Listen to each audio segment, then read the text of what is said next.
உன் மேல உயிரா இருக்கிற கண்மணிய நீ எப்படிடா விருப்ப? நீ உன் பாட்டியோட மரியாதைக்காக கோவப்படுறப்போ அவளுக்கு மட்டும் ரோஷம் வராதா?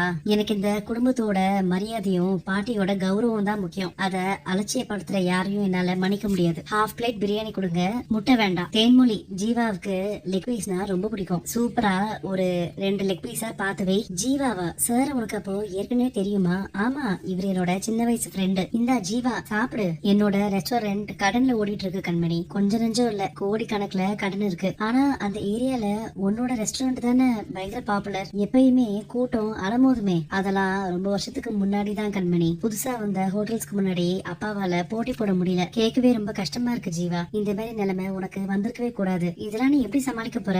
என் கஷ்டத்தை விடு, உன்னை பத்தி சொல்லு. அதான் பாக்குறியே, காலையில இடியாப்ப கடை, நைட்டு பிரியாணி கடை, ரெண்டுத்துக்கும் நடுல வாழ்க்கை அப்படியே ஓடிட்டு இருக்கு. எனக்கு கல்யாணம் ஆயிடுச்சு. நான் ரொம்ப உயிரா நேசிச்சவரை தான் நான் கல்யாணம் பண்ணேன். ஆனா அந்த வீட்டுல இருக்கவங்க என்னையும் என் அம்மாவையும் மதிக்கிறதே இல்ல. அவங்களுக்கு குணத்தை விட பணமும் அந்தஸ்தும் தான் முக்கியம். ஒரு நாள் எங்க அம்மாவை ரொம்ப அவமானப்படுத்திட்டாங்க. அம்மாவை பத்தி யாராச்சும் தப்பா பேசினா சும்மா இருப்பாங்களா? அதனாலதான் நான் கை ஓங்கினேன். அதுக்கு என் புருஷன் மன்னிப்பு கேட்க சொன்னாரு. அவரு ரொம்ப மோசமா தராதரம் அந்தஸ்து அப்படின்லாம் பேசினாரு. அதனால இப்படிப்பட்டவரோட எல்லாம் வாழ முடியாதுன்னு பிரிஞ்சு வந்துட்டேன். இந்தாங்க அன்பு, இந்த மாத்திரை எல்லாத்தையும் முதல்ல போடுங்க. இதெல்லாம் போடாததுனால தான் நீங்க இப்ப டென்ஷனா இருக்கீங்க. உங்க ஹெல்த் மேல உங்களுக்கு அக்கறை இல்லாம இருக்கலாம். ஆனா என்னால அப்படி இருக்க முடியாது. இப்பதான் கண்மணி உங்க கூட இல்லையே, மொத்தமா உங்களை விட்டு போயிட்டால. நீங்களும் இனிமேல் உங்க வாழ்க்கையில அவளுக்கு இடமே இல்லைன்னு சொல்லிட்டீங்கல்ல. இப்ப உங்க மனசு காலியா தானே இருக்கு. அப்ப என்ன ஏத்துக்கிறதுல என்ன பிரச்சனை? என் காதுல உங்களுக்கு எப்படி புரிய வைக்கிறதுனே தெரியல. இதுக்கு மேல ஒரு நிமிஷம் கூட நீ இந்த வீட்டுல இருக்க கூடாது. வெளியில போ. இவளை எதுக்குப்பா வெளியில போக சொல்ற?